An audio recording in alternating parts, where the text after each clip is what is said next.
Hola queridos hermanos y queridos amigos, volvemos a encontrarnos nuevamente para seguir estudiando la palabra del Señor.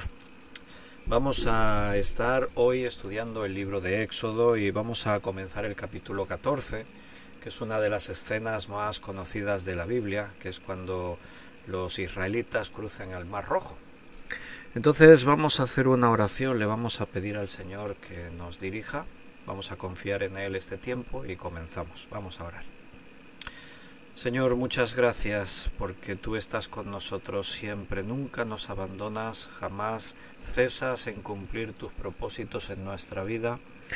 Y parte de esos propósitos es que estemos aquí ahora estudiando tu palabra, porque lo que estamos haciendo sabemos que es tu voluntad. Necesitamos llenarnos más y más de la Biblia, de tu palabra, y tenemos que hacerlo juntos, reuniéndonos en tu nombre.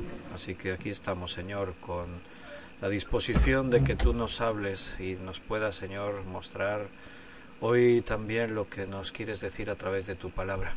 Danos sabiduría para entender todo. Te pido una bendición especial sobre mis hermanos que vean este estudio. Aviva tu iglesia, Señor, vivimos los últimos tiempos y necesitamos estar muy cerca de ti, escuchar atentamente tu voz, estar llenándonos de tu palabra. Gracias y te pedimos esta dirección en el nombre de nuestro Señor Jesucristo. Amén. Muy bien, queridos hermanos, pues vamos al estudio. Éxodo capítulo 14, mientras ya los hermanos están conectando y preparando. En el chat en directo ha escrito Benito, un saludo. También Miguel Torres nos ha escrito. Dice: nada mejor que tener un buen inicio de semana escuchando las enseñanzas de la palabra de Dios. Pues es lo mejor que podíamos hacer, sí. También Paco y Rosario han saludado y nos desean bendiciones. Ahí está Juan Vázquez, bienvenidos. Un abrazo para Juan y Silvia. Y también nos desean que la paz de Dios gobierne en nuestros corazones. Juan Bermudo también ha saludado, también deseándonos gracia y paz en el Señor Jesucristo. Ahí está Manuela Solís también escribiendo algo. Ana Rita, que Dios bendiga a todos. Beatriz también ha escrito y también nos está ahí deseando bendiciones. Y Manuela Solís también dice que Dios lo bendiga, pastor, y gracias por sus oraciones. Pues ahí estamos. Esos son los mensajes que han entrado. Están los hermanos ahí conectándose, algunos todavía escribiendo mensajes. Qué bien ayer que pudimos disfrutar hicimos algo que no habíamos hecho hasta ahora, que era compartir directo con alguien y que se viesen las dos pantallas a la vez. Y bueno, fue bien. Se nos desconectó en un momento dado, no sabemos por qué, pero lo recuperamos y ya no hubo más problemas. Y ahí estuvimos con Antonio Cruz. Si no habéis visto el estudio de ayer de Ciencia y Biblia, pues os lo recomiendo, claro, que Antonio es un gran conocedor de todos estos temas y fue muy interesante. Hoy también nos despertamos por la mañana con las terribles noticias del terremoto que ha habido en Turquía y en la parte asiria. Y bueno, hay muchos muertos, se estaban contabilizando ya cerca de 2000 y siguen retirando escombros y recuperando personas que están ahí enterradas. Y bueno, no nos imaginamos lo terrible que debe ser vivir una experiencia así. En el mundo todos los días pasan tragedias. Estamos apenas a un mes y poco de haber comenzado este año y seguro que en este 2023 van a seguir habiendo tragedias por todo el mundo. Siempre tenemos que estar preparados para lo que venga y siempre en las manos del Señor, confiados, tranquilos. ¿Qué es pues las lecciones que estamos viendo ahí con el pueblo de Israel? Hoy estamos en Éxodo capítulo 14 y es el capítulo que nos narra la historia del cruce del Mar Rojo. Y vamos a ir leyendo y vamos a ir analizando ahí todo lo que la palabra de Dios nos diga. ¿Recordáis el último día que estudiamos Éxodo? ¿Qué es lo que estuvimos viendo? ¿Quién lo recuerda? Pues estuvimos hablando de la nube, la columna de fuego y la nube que siempre estuvo siguiéndole, siempre estuvo con ellos. en Éxodo 33:14, cuando Moisés está orando a Dios y le está pidiendo pues que Él los guíe y los guarde, Dios le respondió así, Éxodo 33:14, mi presencia irá contigo y te daré descanso. Y todo lo que Dios promete siempre lo cumple. Esta declaración, mi presencia irá contigo y te daré descanso, sin duda nos recuerda las palabras de Jesús en Mateo 28:20, cuando dijo, y yo estaré con vosotros todos los días hasta el fin del mundo. El Señor siempre está con nosotros, siempre está a nuestro lado. Él cumple sus promesas, te lo puedo asegurar. Los hombres las cumplimos o no porque no depende siempre de nosotros. Muchas veces es porque lo olvidamos, otras porque ni siquiera podemos. Pero Dios lo puede todo y Él nunca miente, lo que Él dice lo hace, Él es fiel. Vámonos a Éxodo 14:1. Habló Jehová a Moisés diciendo, di a los hijos de Israel que den la vuelta y acampen delante de Pit-Hahirot entre Migdol y el mar hacia Baal-Zephón. Delante de él acamparéis junto al mar, porque Faraón dirá de los hijos de Israel, encerrados están en la tierra, el desierto los ha encerrado. Y yo endureceré el corazón de Faraón para que los siga, y seré glorificado en Faraón y en todo su ejército, y sabrán los egipcios que yo soy Jehová. Y ellos lo hicieron así. Y nos detenemos aquí en estos primeros 4 versículos.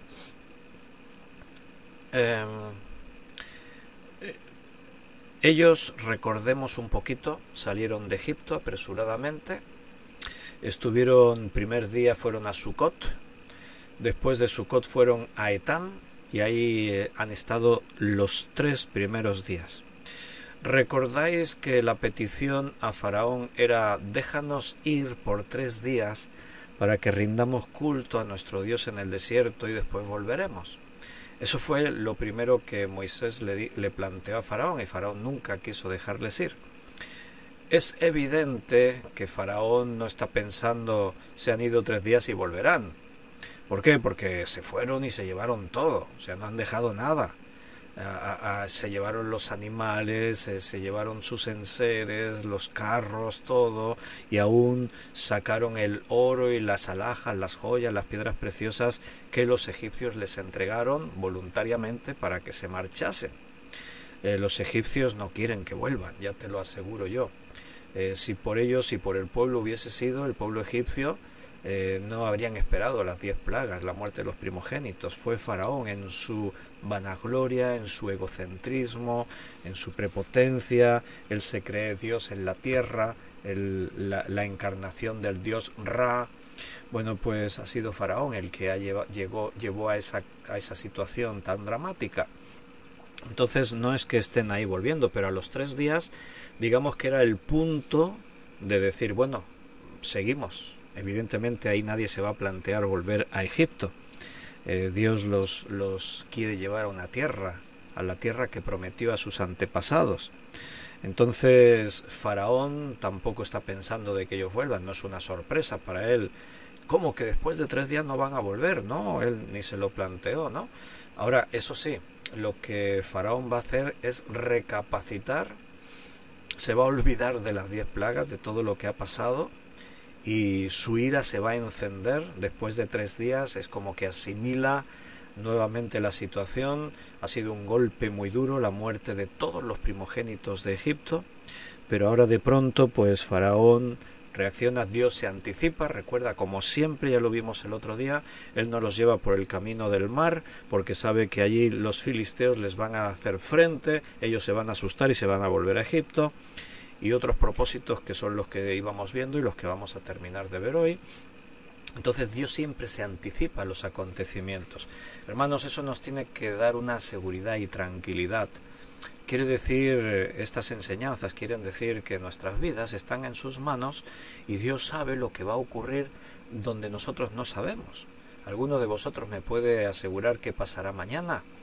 Esas pobres familias víctimas del terremoto en Turquía, cuando ayer estaban viviendo sus vidas, ninguno se imaginaba que esta noche iban a sufrir un terrible terremoto y muchos de ellos iban a fallecer. No podemos saber qué va a ocurrir mañana. No tenemos nunca ese conocimiento. Podemos hacer planes, pero los planes los podremos llevar a cabo dependiendo de si podemos o no podemos. Nunca conocemos las circunstancias, los accidentes de la vida, las cosas que pueden ocurrir, pero Dios sí lo sabe, Dios sabe todo. Él es omnisciente. Su presciencia le hace anticiparse a los acontecimientos. Entonces, Él ahora es nuestro papá, es nuestro Dios. Nosotros somos suyos. Quiere decir que lo que es suyo, lo que le pertenece, no está ya a su suerte. Todo lo que ocurre en nuestras vidas tiene un propósito. Como estábamos predicando el domingo acerca de las situaciones difíciles que enfrentamos, pero el mensaje era no te rindas, y podemos decir no te rindas. Podemos, si caemos, podemos levantarnos. ¿Sabes por qué? Porque podemos. Yo les preguntaba a los hermanos ahí en la predicación, si la estuvisteis escuchando, si estamos caídos, si nos sentimos afligidos, si nos sentimos derrotados, ¿por qué nos deberíamos levantar? Y la respuesta es obvia, porque podemos. En Cristo lo podemos todo. Es más, si Jeremías pudo, nosotros podemos. Si pudo Job, nosotros podemos. Entonces, nuestra seguridad es que Dios tiene nuestras vidas en sus manos. Él nos advirtió: en el mundo tendréis aflicción. Las pruebas van a venir. No fue fácil sacar a Israel de Egipto, pero fíjate qué absurdo, ¿no? Sería pensar que ellos fuesen a morir ahora en el desierto. ¿Se descuidaría Dios? Los sacó y después Dios diría: ¡ay, me descuidé! No, evidentemente que no. Y como Dios ya sabe lo que va a ocurrir, Él toma decisiones. Él tiene un plan. Entonces el versículo 3 nos declara lo que Dios sabe que Faraón ya va a pensar. Faraón va a decir: encerrados están en la tierra, el desierto los ha encerrado. Faraón tiene informadores. Le van a decir: bueno, los israelitas han ido por el margen, han dejado el mar a su derecha, se han ido por el margen izquierdo del Golfo de Suez, y entonces todavía están en dominios de Egipto. Han caído en una trampa, ellos mismos se han encerrado. Faraón va a pensar: encerrados están en la tierra, tienen el mar al otro lado, no pueden huir, el desierto los ha encerrado. Entonces Dios les está guiando por ese camino. ¿Cómo puede ser que eso ocurra? Dios se está descuidando. Dios se descuida y puede ser que eso pueda pasar. Os comparto pantalla y nuevamente os muestro el mapa de satélite de Google Earth, y el otro día ya también os mostraba esta imagen. Esta es una vista de satélite, como podéis ver. Ahí está el Mediterráneo y está el Mar Rojo aquí. Podéis ver los dominios de la tierra de Egipto y veis el Cairo, donde está, que es la capital de Egipto. Bien, ellos vivían, recordad, vivían en la tierra, en esta parte por aquí, por esta zona de por aquí, es donde Israel estaba ocupando la tierra de Egipto. Entonces amplío un poquito. Ellos salen de aquí, se vienen a Sucot, que más o menos estaba por esta parte, y de ahí aún bajan un poco más abajo, no llegan hasta la parte del Mar Rojo. O sea, ellos salen de la tierra de Gosén, que es por aquí, bajan un poquito por aquí. Estoy moviendo el cursor para que veáis más o menos dónde estaría Sucot, y bajan un poco más aquí, que es por donde estaría Etam. Ahí están los 3 días primeros, es este viaje, y están ahí en Etam. Y entonces aquí ellos, recordad que Canaán está aquí arriba, y el camino más corto era por la costa, pero Dios no los quiere llevar por aquí, por lo que ya explicamos. Pero ahora lo más lógico sería, si ellos se encuentran aquí en esta parte, pues lo más lógico es que ellos crucen dejando el Mar Rojo a su izquierda, y si Dios no los quiso llevar por la costa por el peligro de los filisteos, bueno, pues que los lleve por aquí, por el interior, hacia Canaán. Pero no, o sea, Dios los quiere llevar al sur, hacia la península del Sinaí. El Sinaí está aquí abajo. Estas montañas que se ven aquí es donde está el monte Sinaí. Entonces, lo más lógico entonces es que vengan por aquí. Pero no, Dios ahora les da la orden, en lugar de hacerles ir hacia el este, Dios les hace dar vuelta y que se vayan hacia el sur, y los hace bajar por aquí hacia abajo. Y ellos bajan por aquí. Por lo tanto tienen el Mar Rojo a su derecha. Esto es tierra de Egipto. Toda esta parte de aquí, toda esta parte de este lado, es tierra de Egipto. Entonces ellos ahora tienen un grave problema. Faraón, sus informadores les van a decir, ¿dónde están los israelitas? Pues no sabemos por qué han tomado este camino, se han venido para aquí. Posiblemente dijimos el otro día, si cruzaron por esta parte, que es la parte más estrecha, nosotros utilizamos la regla que hay aquí de medir del Google Earth, medimos esta parte y marca unos 16 kilómetros, que es lo que ellos deberían haber cruzado el Mar Rojo. Si fue un poquito más arriba, un poco más abajo, pues bueno, serían todavía unos cuantos kilómetros más, 20 y tantos kilómetros. Entonces, Faraón piensa, bueno, han caído en su propia trampa. Lo hemos leído ahí. Faraón dice, han quedado encerrados por el desierto. Ahora no pueden huir. ¿A dónde van a huir? Están en tierra de Egipto. Mira, si ellos estaban aquí y tienen que ir hacia el Sinaí o tienen que ir hacia Canaán, solamente tenían que continuar un poquito más su camino y se hubiesen puesto relativamente a salvo. ¿Sabes por qué? Porque todo esto de aquí es desierto. Y esta parte del desierto son partes desérticas de arena. Quiere decir que por aquí los carros de Faraón no iban a funcionar bien, no iban a correr bien. Así que era lo más lógico, si quieren alejarse del peligro de Faraón, pues lo más lógico es que se viniesen por aquí. Pero Dios dice no, por aquí. Y los manda por esta parte hacia el sur, dejando el Mar Rojo a su derecha y a su izquierda, perdón, y entonces eso va a ser un grave problema, porque quedan expuestos. Faraón conoce los planes de, Moisés conoce los planes de Dios porque Dios le ha dicho lo que va a hacer. El pueblo no terminan de estar ahí en contacto, en armonía con Dios, así que yo me imagino a los israelitas preguntándose por qué tomamos esta dirección. Ya debían ir con temor, con recelo, con las dudas, ¿no? Pero recuerda, Dios está haciendo todo esto porque tiene un plan. Dios no actúa así porque sí. Y entonces Dios sabe que Faraón no los va a dejar tranquilos. Dios conoce el corazón de Faraón. Dios sabe que incluso aunque ellos se hubiesen ido ya directamente hacia Canaán, Faraón es muy poderoso. Recordad que dijimos que los filisteos que están ahí ocupando esas tierras del mar en dirección a Canaán intentaron conquistar Egipto y no pudieron. El ejército de Faraón es muy poderoso. Entonces, ¿qué hubiese pasado en el futuro? Dios ni siquiera nos desveló eso, pero el odio que Faraón tiene contra Israel y todo lo que ha ocurrido con las plagas y todo, sospechamos que no los iba a dejar tranquilos. Mira su reacción. A los 3 días ya se le olvidaron las 10 plagas y ya está ahí preparando su ejército para salir a perseguir a los israelitas. Entonces, ¿qué hubiese pasado más adelante? No sé. No me extrañaría que los hubiese ido a buscar por el Sinaí, por el desierto, con la idea de hacerles volver o matarles, ¿no? Entonces, como Dios lo sabe todo, se anticipa a los hechos y Dios decide que aquí tiene ya que resolverse todo esto.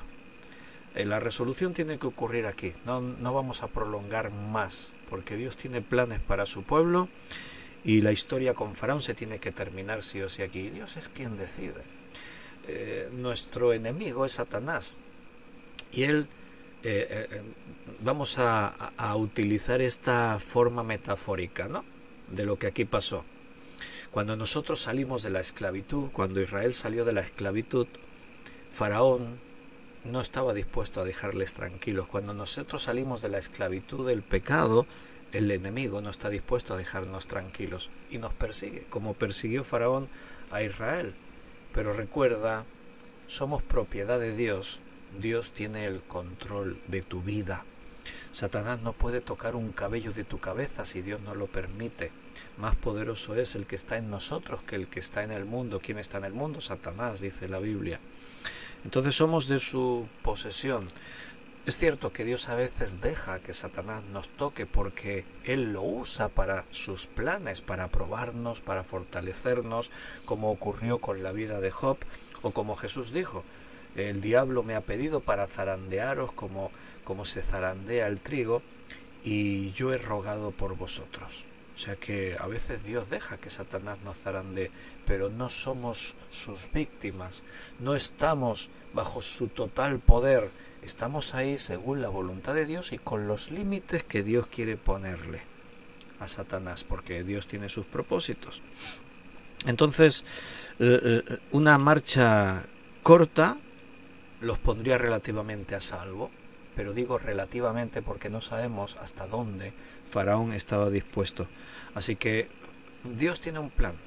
Él no los estaba llevando por ahí porque se haya equivocado. Los lleva por ahí porque Él quiere que ocurra lo que ocurrió.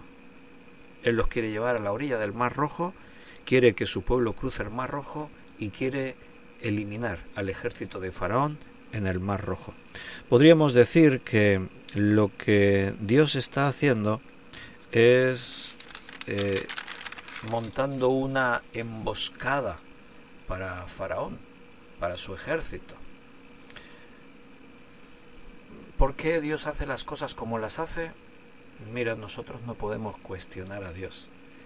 Él todo lo que hace, te puedo asegurar que siempre es lo mejor y siempre es lo más perfecto.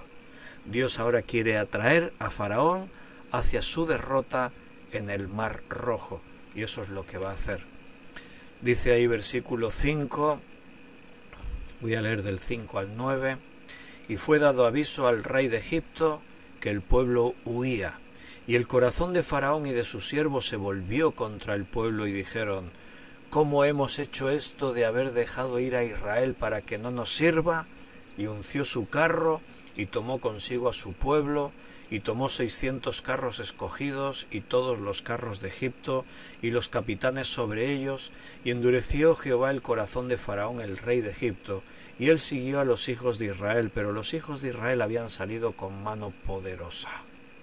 Siguiéndolos pues los egipcios con toda la caballería y carros de Faraón, su gente de a caballo y todo su ejército, los alcanzaron acampados junto al mar, al lado de Pi-Hahirot delante de Baal-Zephón. Y cuando Faraón se hubo acercado, los hijos de Israel alzaron sus ojos, y aquí que los egipcios venían tras ellos, por lo que los hijos de Israel temieron en gran manera y clamaron a Jehová. Y dijeron a Moisés, ¿no había sepulcros en Egipto que nos has sacado para que muramos en el desierto? ¿Por qué nos has hecho así con nosotros que nos has sacado de Egipto? ¿No es esto lo que hablamos en Egipto diciendo, déjanos servir a los egipcios, porque mejor nos fuera servir a los egipcios que morir nosotros en el desierto? Y Moisés dijo al pueblo, no temáis, estad firmes y ved la salvación que Jehová hará hoy con vosotros, porque los egipcios que hoy habéis visto nunca más para siempre los veréis. Jehová peleará por vosotros y vosotros estaréis tranquilos.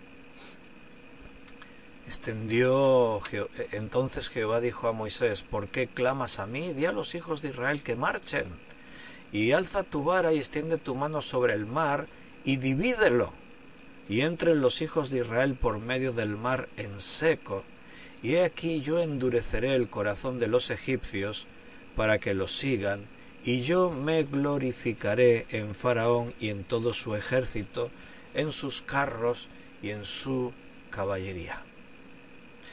Y sabrán los egipcios que yo soy Jehová cuando me glorifique en Faraón, en sus carros y en su gente de a caballo.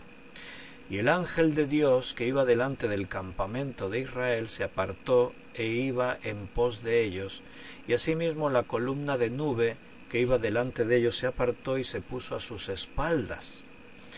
E iba entre el campamento de los egipcios y el campamento de Israel, y era nube y tinieblas para aquellos, alumbraba a Israel de noche, y en toda aquella noche nunca se acercaron los unos a los otros. Nos vamos a detener ahí de momento, porque hay cosas que ver aquí en estos versículos.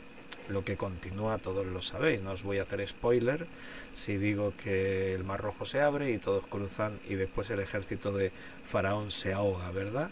Detrás de las aguas. Entonces, ¿algunos visteis la película de los 10 mandamientos de Charlton Heston? Un actor, pues ya esa película es de los años 50, creo. Es una película bastante antigua. Y es una película larga, dura casi 4 horas, creo. Casi 4 horas por ahí dura. ¿Quién vio la película de los 10 mandamientos de Charlton Heston? De esos años 50. Bueno, pues si no la habéis visto, la podéis ver, está bien. Ya no se hacen películas de ese estilo. Ahora cuando dicen, han hecho una película como esta que hicieron de Noé, del Russell Crowe, el actor este, que dices, bueno, debe estar bien esa peli porque una superproducción de Hollywood así moderna, y cuando la ves te decepcionas porque se lo inventan todo. Estas películas tipo Los 10 Mandamientos, antiguas, pues eran bastante fieles. Claro, rellenan cosas, pero siguen un guión bastante cercano a lo que la Biblia es, ¿no? Bueno, pues si no lo habéis visto, os voy a dejar que veáis ahora el fragmento del cruce del Mar Rojo. Entonces tengo aquí en pantalla el fragmento del vídeo cuando en el papel de Moisés, Charlton Heston va a abrir las aguas del Mar Rojo y el pueblo va a cruzar. Vamos a ver, os lo pongo un poquito para que veáis. El Señor de las huestes combatirá por nosotros. Ahí tenéis a un Charlton Heston, joven. No sé si ya debió morir ya Charlton Heston, ¿no? Porque el actor así ya con tantos años. Y para hacer una peli de los años 50, pues mira, los efectos especiales todavía se los trabajaron. Hombre, no lo compares a las películas de hoy en día, porque evidentemente es muy distinto a cómo es hoy en día las películas, pero bueno, ahí estaban.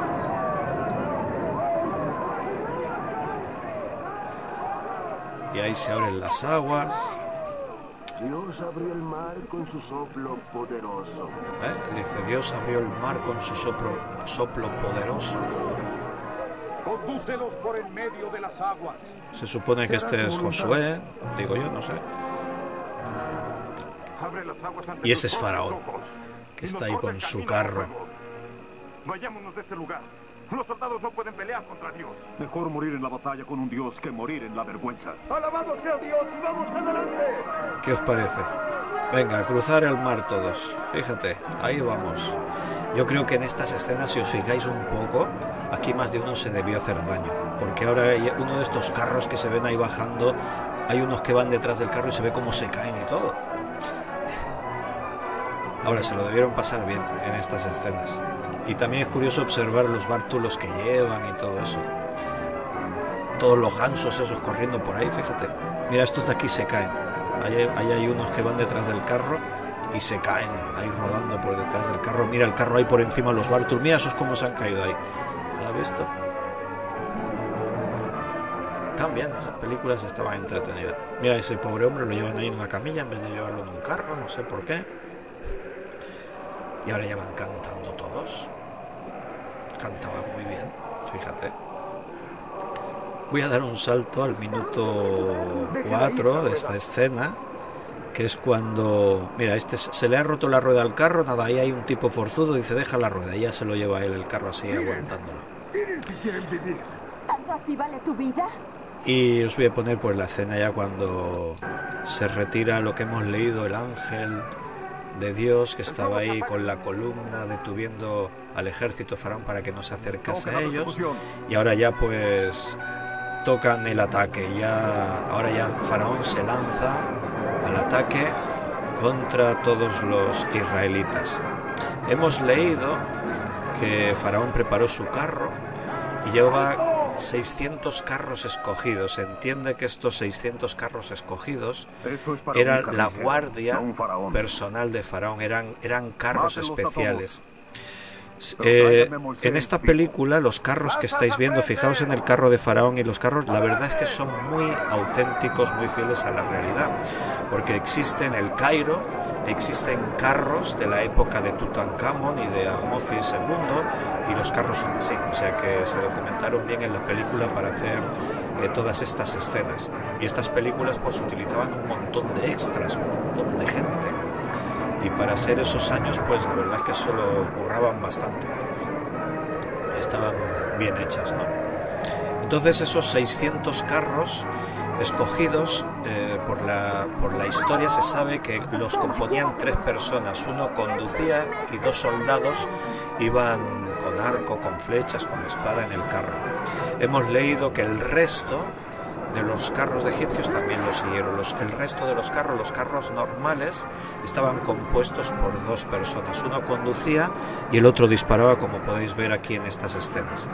O sea, aquí las escenas están bien documentadas. Y aquí la gente pues ya se dan cuenta de que el ejército de Faraón los está persiguiendo y ya pues les entra la prisa, lógicamente, para intentar salir de aquí rápido. Se pone todo emocionante. Yo los veo al pueblo que se han quedado muy cerca de la orilla. Tenían que haberse alejado un poco más para cuando las aguas vuelvan a su sitio, ¿no?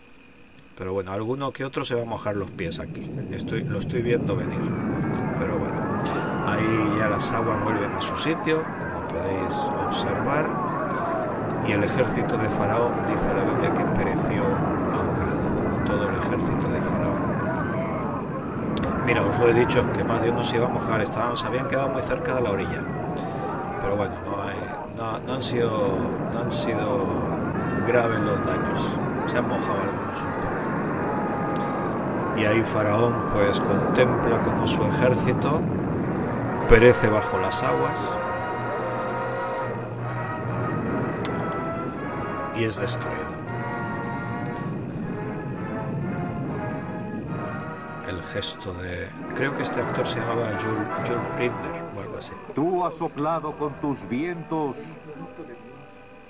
y el mar los ha cubierto. Bueno, ahí está la declaración de Charlton Heston en el papel de Moisés. Tú has soplado el mar con tus vientos y el mar los ha cubierto, dice. Bueno, están bien estas películas. Como os decía antes, ya no se suelen hacer películas de este tipo. Y bueno... hoy la industria del cine apunta a otras cosas, pero ahí tenían mensaje. Dentro de ser una superproducción de Hollywood, pues tenían su mensaje. Os comparto una fotografía para que veáis pues cómo eran los carros normales de los egipcios. Uno conducía y en el carro iba un soldado que tenía diferentes tipos de armas, un arco con flechas, espadas, de diferentes tipos, lanzas, diferentes tipos de utensilios, ¿no? Y este carro perteneció a Tutankamón, está en el Museo del Cairo, bueno, no sé, oí algo que lo trasladaban, pero estaba en el Museo del Cairo. O sea que este era un carro auténtico que fue recuperado de la tumba de la pirámide de Tutankamón, y los carros eran así. Podían variar un poco. Normalmente aquí en las ruedas veis que sobresale esto, pues aquí a veces en las batallas y en las competiciones romanas, después que adoptaron de los carros egipcios, los romanos aprendieron, pues aquí solían poner algunos objetos cortantes tipo cuchillas y eso, y cuando estos carros entraban en batalla contra la infantería son los soldados que van a pie, bueno, eran armas terribles. Lo que ahí los carros estos hacían era una devastación total, era terrible, eran armas muy temidas. Ahora imagínate, 600 carros escogidos, eran la élite, y aparte dice el resto de los carros, dice todos los carros de Egipto, lo dice ahí en el versículo 7. Así que los israelitas, cuando vieron venir el ejército de Faraón, tuvieron motivo para asustarse.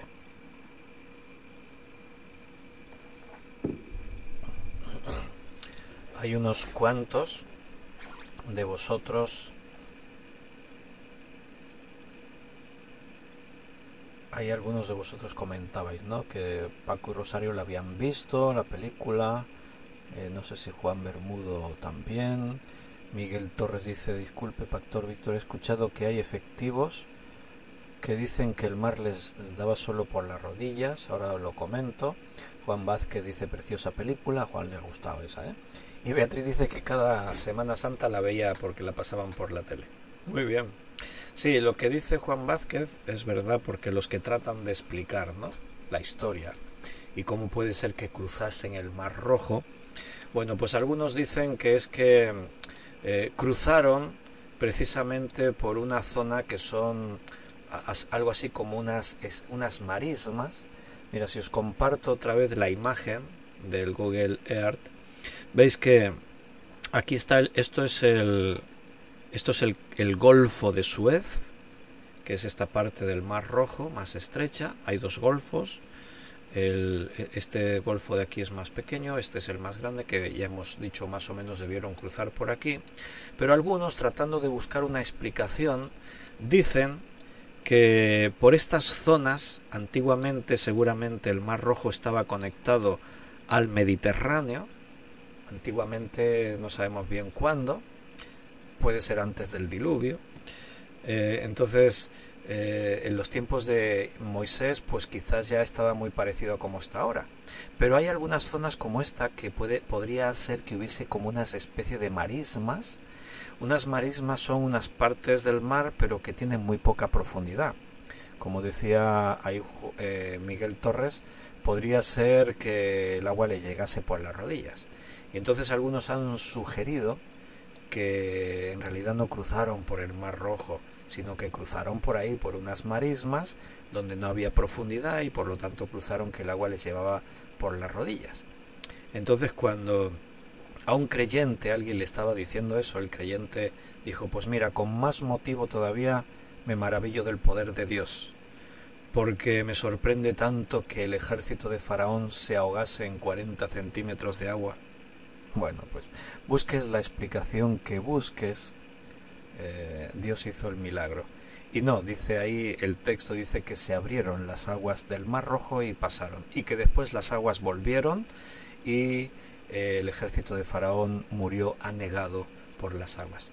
Actualmente el Mar Rojo está conectado con el Mediterráneo. Esto que se ve por aquí es el canal de Suez, que es un canal que se construyó artificialmente y que es navegable. Por aquí cruzan barcos. Esto es el Google Earth. Si ampliamos por aquí, seguramente igual vemos algunos barcos navegando. A ver si se ve algún barco por el canal. Cuando hicieron la foto del satélite, por aquí no se ve. No sé la anchura que debe tener, pero sí que es bastante ancho. Y lo hicieron artificialmente. Mira, aquí hay barcos. Mira, este es un barco. Cuando hicieron la foto del satélite, captaron un barco navegando por el canal de Suez. Mira, y aquí delante hay otro barco. Van los dos en la misma dirección. Van desde el Mediterráneo dirección el Mar Rojo, como podéis observar en esta vista de satélite. Muy bien, pues evidentemente no había 40 centímetros de profundidad, había mucho más, pero si alguien quiere plantear esa hipótesis, que expliquen entonces cómo el ejército de Faraón pudo ahogarse en tan poca agua, ¿verdad? No tiene ningún tipo de lógica. Son esas personas que tratan de explicar los milagros de Dios, pero si son milagros no tienen explicación, son milagros, y tenemos que aceptar que Dios tiene todo el poder y por lo tanto puede hacer lo que Él quiera. Si alguno quiere ver la película de los 10 mandamientos, no creo que tengáis problema de encontrarla en internet, seguramente incluso en el propio YouTube puede estar, porque es una película muy antigua y entonces pues es fácil encontrarla, ya no tiene todos esos derechos de autor que tienen hoy las películas actuales, ¿no? Entonces Faraón pretende se arrepiente, ir a buscar al pueblo de Israel para forzarlos a volver a Egipto, para matarlos. Pero Dios tiene sus planes, y sus planes se van a cumplir siempre. Nadie puede pasar por encima de lo que Dios pretenda hacer, ¿no? La pregunta que Faraón se hace en el versículo 5, ¿cómo hemos hecho esto de haber dejado ir a Israel para que no nos sirva? O sea, ahora Faraón se plantea una pregunta, ¿por qué hemos dejado ir a Israel para que no nos sirva? Hombre, imagínate, hasta ahora habían tenido una mano de obra muy barata. No barata del todo, o sea, no era gratis porque los israelitas tenían que comer y tenían que vivir, claro. Entonces recibían una especie de salario, pero sí que Faraón mandaba y les obligaba a trabajar lo que él quería y les daba lo que quería. Entonces, ahora Faraón se plantea, claro, ¿qué hemos hecho? Toda esa mano de obra la hemos perdido. ¿Qué vamos a hacer ahora? Ahora tendremos que trabajar los egipcios. Eso va a suponer que no vamos a tener tanta riqueza. Eso va a suponer una serie de problemas. Y entonces Faraón pues se arrepiente. Pero fíjate la pregunta, ¿no?, que él se hace en este versículo 5. ¿Cómo hemos hecho esto de haber dejado ir a Israel para que no nos sirva? Pues a mí se me ocurre darle 10 buenas razones. Y ya sabes a qué me estoy refiriendo, ¿verdad? Hay 10 buenas razones para responderle. Bueno, pues los dejaste ir por esto. Y tú puedes enumerar las 10 plagas. Eso fueron 10 buenas razones para que Faraón dejase ir con mano fuerte. Fueron sacados y con mano fuerte Dios los va a librar. Lo ha dicho ahí un poquito más adelante, también lo hemos leído. ¿Recordáis las 10 plagas sin mirar en la Biblia, claro, así como de memoria? Esto es para concurso bíblico. Tenéis juegos bíblicos de esos, de preguntas y eso. A veces ahí en casa la familia o los hermanos se juntan. Vamos a jugar al juego bíblico, las cartas bíblicas o el juego bíblico, y salen preguntas. Bueno, pues esta es una pregunta de juego bíblico. A ver quién se acuerda de las 10 plagas de memoria. No miréis en ningún sitio, no me hagáis trampas. Yo creo que la primera la recuerdan todos por ser la primera, la sangre. ¿Cuál vino en segundo lugar? Si queréis podéis ir escribiendo, a ver si acertáis o no. Si os equivocáis no pasa nada, esto no es un examen, ¿verdad? Y mientras yo hablo, pues a la vez podéis ir escribiendo, os anticipáis un poco a mí y ya está. Después de la sangre, ¿cuál vino? Las ranas. Si alguno ha escrito las ranas, pues acertó. Y después vinieron los piojos o mosquitos. Ya explicamos el por qué piojos o mosquitos, ¿no? Porque según qué versiones dicen una cosa, dicen otra, pero nosotros pensamos que más eran piojos. La palabra hebrea de esos insectos que se refiere ahí no está muy definida, pero posiblemente eran los piojos. Después vinieron las moscas. En quinto lugar vino la plaga del ganado, que murieron. Después de la plaga del ganado vinieron las llagas, las úlceras, que afectaban ahora a las personas. Era la primera vez que los egipcios sufrían la plaga en sus propias carnes, y a partir de las plagas fueron cada vez más duras, con una afectación mayor. Después vino el granizo y fuego, ¿os acordáis? Bueno, ahí estáis escribiendo. Miguel dijo la sangre, las ranas, los piojos, muy bien, en ese orden. Y a partir de ahí ya se me ha descontrolado el chat en directo, porque ahora ya no sé el orden cómo lo llevamos, porque ahí Paola dice las ranas, Juan dice las moscas, Paola también dice las moscas, Paola vuelve a escribir la plaga del ganado. Ya estamos ya por ahí un poco liados todos, ¿no? Bueno, hemos dicho el granizo y el fuego, la última que hemos dicho. Pues después viene la octava, las tinieblas. Las langostas. Estoy yo también intentando recordar que no me equivoqué. La octava son las langostas, la novena las tinieblas, y la décima, esa también se la saben todos ya, la muerte de los primogénitos, ¿verdad? Entonces, bueno, pues esos son 10 buenas razones para responderle a Faraón cuando él pregunta ¿por qué los dejamos ir? ¿Cómo se nos ocurrió, no? ¿Cómo hemos hecho esto de haber dejado ir a Israel para que nos sirva? Dice ahí en el versículo 5. qué rápido se olvidan las personas de sus experiencias con Dios. Y eso es algo que seguramente tú has conocido a gente que han vivido alguna experiencia. Muchas veces nos encontramos con personas que están sufriendo una tribulación especial, un problema muy especial, saben que somos cristianos, les hablamos de Dios, vienen a la iglesia, nos piden que oremos por ellos, a veces propios cristianos que están en situaciones muy especiales, con problemas, con situaciones así complicadas, y entonces pues ahí se vuelven a Dios, le buscan, le hacen promesas: Señor, por favor respóndeme, yo te prometo que haré, que no sé qué. Y cuántas veces esas personas, sean creyentes, sean no creyentes, cuántas veces cuando ya el problema se soluciona, cuando las cosas quedan atrás, cuántas veces tan fácilmente se olvidan de lo que Dios hizo, de lo que ellos dijeron, de las circunstancias, de las cosas. ¿Verdad que a lo mejor lo habéis experimentado en vuestra propia carne, lo habéis vivido vosotros? Pero es muy fácil, hagamos la autorreflexión. Es muy fácil que a veces nos olvidamos de las cosas. En este caso era Faraón, y se olvidó rápidamente el por qué había dejado ir a Israel. Y entonces dice en el versículo 6 que unció su carro, preparó su carro, tomó consigo a su pueblo y tomó 600 carros escogidos, como hemos dicho antes. Esos 600 carros escogidos, recuerda, eran la élite de la guardia personal de Faraón. Cuando iban a la batalla, siempre esos 600 carros eran los mejores, los especiales, los que arropaban a Faraón en la batalla. Solían ir equipados con 3 personas, un conductor y 2 soldados, y después todos los carros de Egipto. O sea que si había 600 carros escogidos, imagínate los otros cuántos debían ser, seguramente varios miles, y los capitanes sobre ellos. O sea, era un ejército poderosísimo el que iba a la caza de Israel.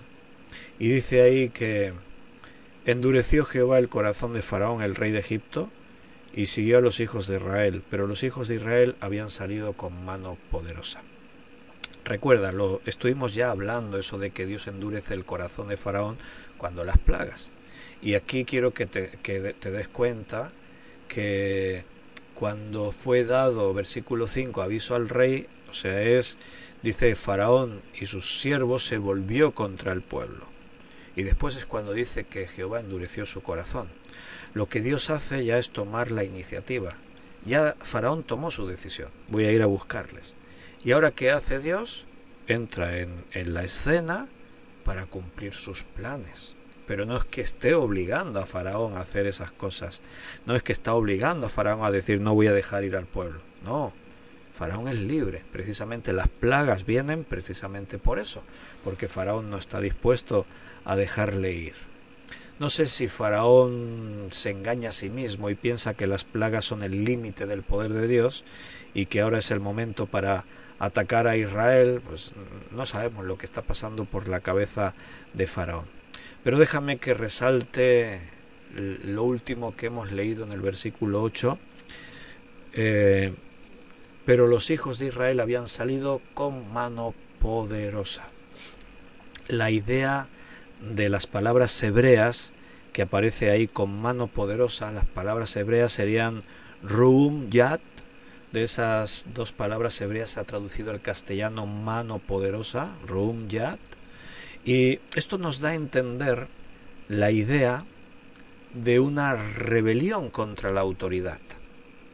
O sea, es que ellos se rebelaron contra la autoridad de Egipto. Hubo una rebelión.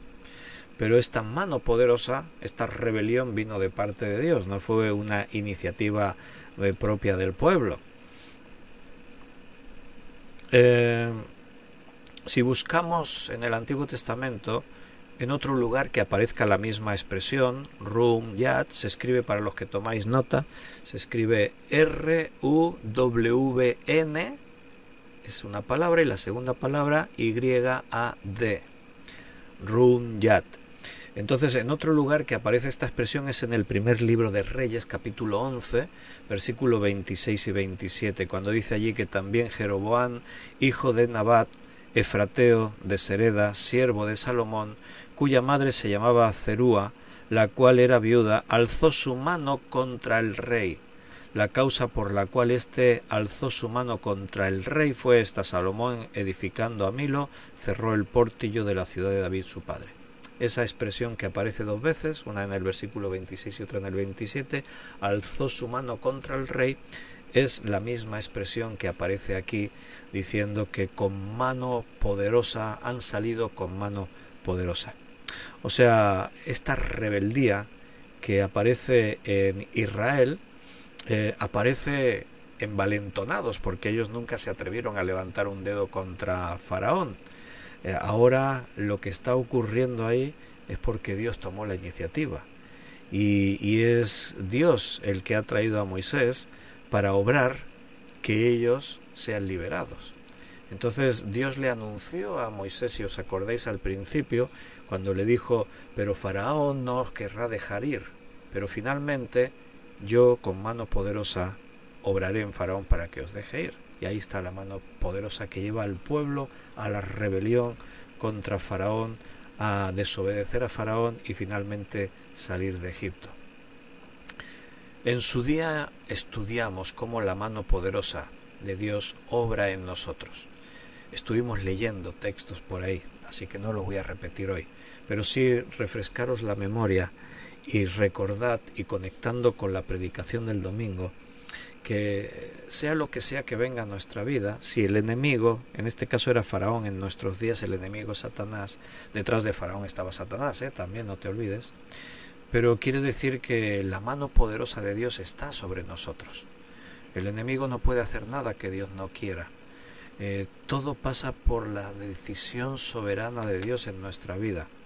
Y me gustaría, hermano, que reconozcas la mano poderosa de Dios en tu vida. Porque a veces uno se puede quejar y decir: ¿por qué me pasa a mí esto? ¿Por qué? Y buscamos explicaciones y nos sentimos víctimas y nos lamentamos. Pero si reflexionas, miras para atrás donde estabas, donde Dios te ha traído, si tú eres capaz de reconocer que Dios nunca te abandonó, la mano poderosa de Dios siempre estuvo en nuestra vida, Cristo murió por nosotros y ese sacrificio nos dio una vida nueva. Y no solamente la seguridad de la salvación, sino la seguridad de que mientras estemos en este mundo, la mano poderosa de Dios está sobre nosotros. El Señor jamás te abandonará, nunca te va a dejar, aunque a veces tú te sientas desamparado. A veces no vemos a Dios con nuestros ojos, a veces las circunstancias nos impiden sentir bonito, pero no estamos aquí caminando por vista, sino por fe. Y si Dios ha dicho que Él está con nosotros todos los días hasta el fin del mundo, créetelo, porque Dios no miente, no es ni hombre ni hijo de hombre para que mienta. Lo que Él dice, lo hace. Y puedes estar totalmente seguro. Es posible que a veces haga cosas el Señor que no entendemos, como estamos viendo precisamente aquí en esta historia. Primero, el por qué no fueron por la costa, que era el camino más corto. Ahora, por qué Dios los lleva por este lado del mar, cuando ahí vamos a quedarnos encerrados. Pero lo que nosotros no vemos, Dios sí lo ve, y cuando Él toma decisiones, siempre las está haciendo por un motivo, y ese motivo siempre es el mejor. Así que, hermanos, confía en Dios. Nos ha dado suficientes motivos para que confiemos en Él y no dudamos. No podemos dudar de la persona de Dios. Él es fiel y Él siempre va a hacer lo que dijo. Su amor por nosotros quedó demostrado. Queridos hermanos, se nos ha hecho el tiempo, así que tenemos que despedirnos por hoy. Mañana es martes, solamente recordaros que el estudio bíblico es a las 8 de la tarde, una hora antes de lo habitual, porque nos reunimos en nuestro local de reuniones. Si tenéis ocasión de venir, es mejor que estemos en persona. A las 7:30 empieza la reunión porque tomamos media hora para alabar juntos a Dios. Los hermanos que vienen pueden pedir las canciones que quieren cantar, es un tiempo así especial de alabanza. Y si no podéis venir, pues ya sabéis que a las 8 en punto, si Dios quiere, estaremos retransmitiendo el estudio de la primera epístola de Juan, como siempre, a través también de Facebook y de YouTube. Un abrazo muy fuerte, Que el Señor os esté bendiciendo, que el Señor guíe vuestros pasos. A ti te toca reconocerle en todos tus caminos. Hasta mañana, si Dios quiere.